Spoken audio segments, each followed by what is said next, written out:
पूज्य गुरुदेव श्री कमल नयन जैन से कह रहे हैं, गुरुदेव मैं मंदिर व्यवस्था से जुड़ा हुआ हूँ। गुरुदेव इस वर्ष मंदिरों में व्यवस्था किस प्रकार हो, इस संबंध में आपका निम्न बिंदुओं पर दिशा निर्देश अपेक्षित है कि किन्हें कितना और कैसे समय दिया जाए। 7 पॉइंट इन्होंने रखे हैं गुरुदेव। पहला पॉइंट इनका यह है कि मंदिरों में प्रतिदिन आने वाले दर्शनार्थी एवं पुजारी होते हैं, उन्हें कैसे व्यवस्थित करें। दूसरे कैटेगरी में वो लोग हैं जो कुछ लोग वर्षों से व्रत संपन्न कर रहे हैं, इस वर्ष भी करना चाहते हैं। तीसरी कैटेगरी के वे लोग हैं जो इस वर्ष से नया व्रत प्रारंभ करना चाहते हैं। चौथी बात उन्होंने ये जानना चाहा है गुरुदेव कि दैनिक पूजन के मध्य आरती होनी चाहिए या नहीं। पांचवा पूछा है कि रात्रिकालीन सामूहिक आरती होनी चाहिए या नहीं। छठे पॉइंट में पूछा है धूप दशमी, चतुर्दशी, अनंत व्रत, निर्वाण लाडू और क्षमावाणी का हम पर्व कैसे मनाएं, और मंदिर जी में गंधोदक लेने देने का व्यवहार किस प्रकार से व्यवस्थित करें। ये गुरुदेव बहुत आवश्यक है उनकी दृष्टि से, और वैसे भी लोगों के लिए जानकारी होनी चाहिए। बहुत बताओ, 7 बातें, प्रश्न नहीं प्रश्न पत्र, एक एक करके उत्तर देना पड़ेगा। देखिए, वर्तमान इस त्रासदी के दौर में ये एक बहुत गंभीर समस्या है, खासकर आने वाले पर्युषण पर्व के अवसर पर। लोगों के सामने समस्या ये है कि हम अपना धर्म ध्यान कैसे करें। हमें एक तरफ धर्म ध्यान भी करना है, दूसरा अपना और समाज का बचाव करते हुए सरकार के द्वारा जारी गाइडलाइन का भी पालन करना है। ये आपातकाल है और इस आपत्ति के काल को हमें काल के हिसाब से ही चलना चाहिए। इस आपातकालिक स्थिति में हमें उसी अनुरूप अपने आप को ढालना पड़ेगा। आम दिनों की तरह हम पूजा पाठ नहीं कर सकते। जहाँ तक मुझे जानकारी है, सारी गाइडलाइन में एक साथ 5 व्यक्ति से अधिक के मंदिरों में प्रवेश का निषेध है, और इसका पालन तो वहाँ करना ही है, और इसकी जिम्मेदारी मंदिर के प्रबंध व्यवस्था से जुड़े ट्रस्टों और पदाधिकारियों के ऊपर दी गई। तो उनकी ये जिम्मेदारी होती कि इसके करें। अब रहा सवाल पर्युषण पर्व में हम क्या करें। एक समय था जब मंदिर बंद थे तो दर्शन भी नहीं होते थे। अब मंदिर खुल गए हैं तो आपको थोड़ा संयम का परिचय देना होगा। कहीं ऐसा ना हो कि आपकी थोड़ी सी अधिक उत्सुकता या उत्साह के परिणाम से मंदिर ही बंद करना पड़ जाए। कई जगह ऐसा हुआ है, जो लोगों ने अति उत्साह में ज़्यादा भाव भक्ति दिखाए और कुछ घटनाएं घटी कि मंदिर बंद करना पड़ा। संक्रमण तेजी से फैल रहा है, और जहाँ कहीं भी जैनियों के मध्य संक्रमण आया है वहाँ जैन समाज बहुत तेजी से प्रभावित हो रही, क्योंकि समूह में रहने वाले लोग बड़े प्रभावित होते हैं। तो पर्युषण पर्व को हमें बहुत ही जिम्मेदारी से संपन्न करने की आवश्यकता है। इसके लिए मेरे कुछ सुझाव। मंदिरों में दर्शन तो हो, पूजन न हो। आम जनों के लिए दर्शन करने के लिए भी लोग एक साथ न पहुंचे। मंदिर आप सुबह से शाम तक खोल सकते हैं। अपने अपनी सुविधा से आप मंदिर जाइए, वहाँ कोई द्रव्य मत चढ़ाइए। मेरे पास जो लोग आते हैं मैं उनको श्रीफल तक नहीं चढ़ाने देता।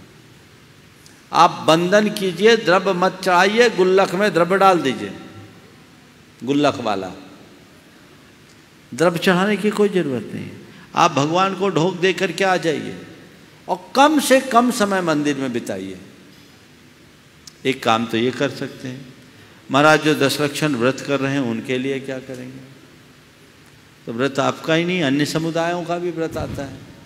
अभी लोग गणेश का भी पालन करेंगे। इस वर्ष कहीं पंडाल नहीं है, तो जैनियों को भी तो इस बात का ध्यान देना होगा, और इसमें समाज को भी बचाना तो हमारी जिम्मेदारी है। तो क्या करें। व्रत भी हो तो दर्शन कर ले और घर में आके पूजा कर ले। और ऑनलाइन तो कार्यक्रम चल ही रहा, आप उसका लाभ लीजिए ना। केवल स्थान तो बदलेगा और क्या होगा, वहीं बैठ करके पूजा करें ऐसी कोई जिम्मेदारी तो नहीं है। देश काल की स्थिति को देख करके चलना चाहिए, क्योंकि मैं देख रहा हूं कि यदि दशलक्षण में सभी को मंदिर में पूजा करने की अनुमति दे दी जाए तो एक एक मंदिर में 300 400 लोग पूजा करते मिलेंगे,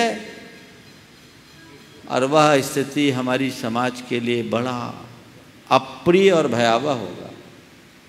इसलिए मैं यही चाहूँगा कि लोग मंदिर जाएं, दर्शन करें, बहुत है तो महार्घ चढ़ा ले, या मुनि महाराजों की चौका में जैसी पूजा करते उतनी पूजा कर ले, 1 से 2 मिनट की।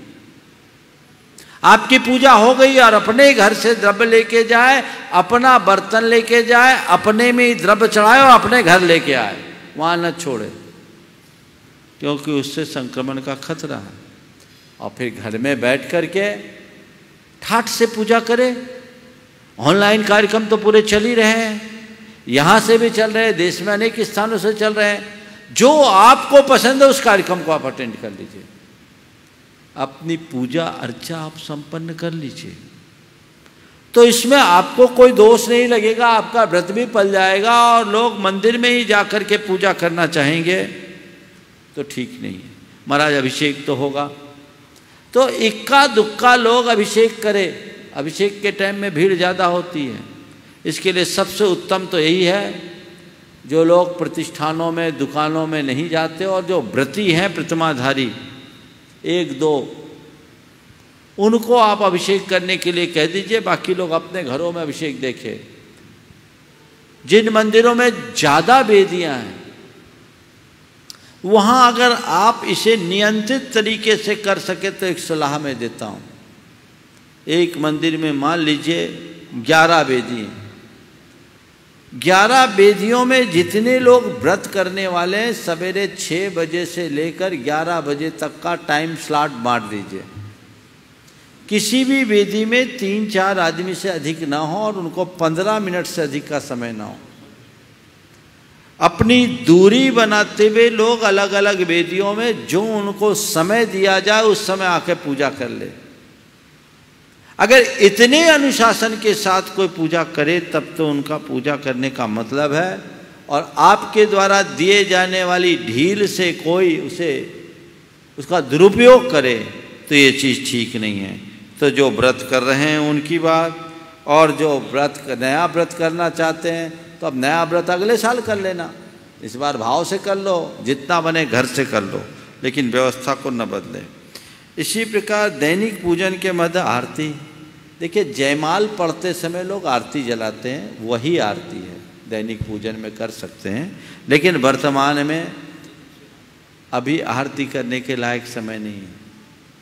आरती कभी करना हो घर तो आप या तो परिवार के साथ घर में करो, बाहर तो आरती करना ही नहीं, और आरती करो भी तो अपना दीप दूसरों को मत दो, दूसरों से दीप अपने मत लो, ये जरूरी है। नहीं तो एक दूसरे को दीपक दोगे तो हो गया, जल जाएगा तुम्हारा दूसरा दीपक, ठीक है ना। और सायंकालीन आरती और सुबह की आरती दोनों की बात है। धूप दशमी चतुर्दशी आदि के कार्यक्रम की बात है, तो भाई धूप दशमी और चतुर्दशी की बात है, इसमें भी हमें केवल कुछ लोगों के मध्य कार्यक्रम करना होगा, सब ऑनलाइन कार्यक्रम कीजिए, समझ गए।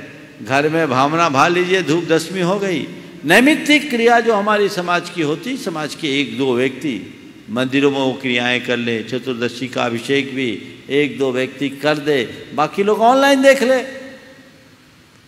सारे कार्यक्रम ऐसे हो रहे हैं। मंदिर में भीड़ इकट्ठी करनी अच्छी बात नहीं है, और गंधोदक लेने देने की व्यवस्था ऐसी नहीं होनी चाहिए, क्योंकि गंधोदक बार बार लेने से संक्रमण होने की संभावना है।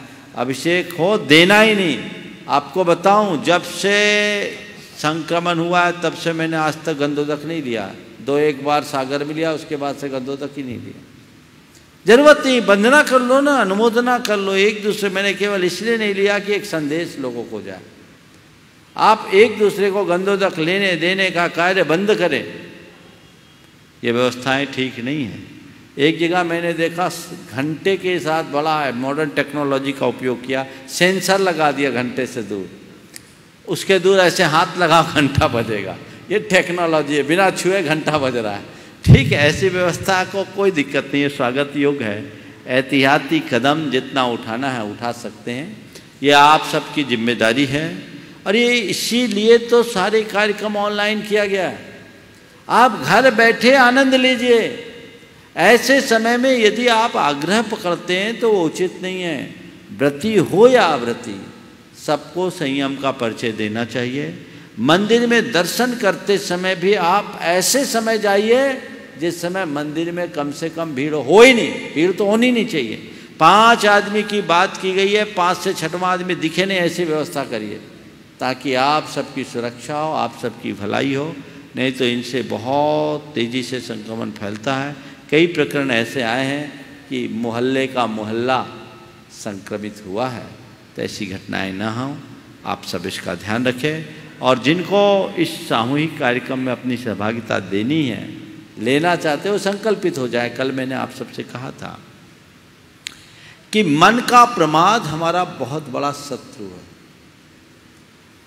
आप संकल्प लोगे तभी सिद्धि होगी। आप सोचोगे घर में हम कर लेंगे चलो, तो आधा करोगे, आधे में मन इधर उधर भागेगा। इसलिए आपको चाहिए कि संपूर्ण कार्यक्रम के लिए आप संकल्पित हो जाएं और उसके लिए ऑनलाइन फॉर्म भर दें। फॉर्म भर दिए तो आप शिविरार्थी हो गए, आप संकल्पित हो गए। उसका पूर्ण और आंशिक जितना भाग आप कर सकते हो उतना फॉर्म में भर दीजिए। तो वो आपका संकल्प आपको सारे कार्यक्रमों से जोड़ेगा और उससे आपको लाभ मिलेगा।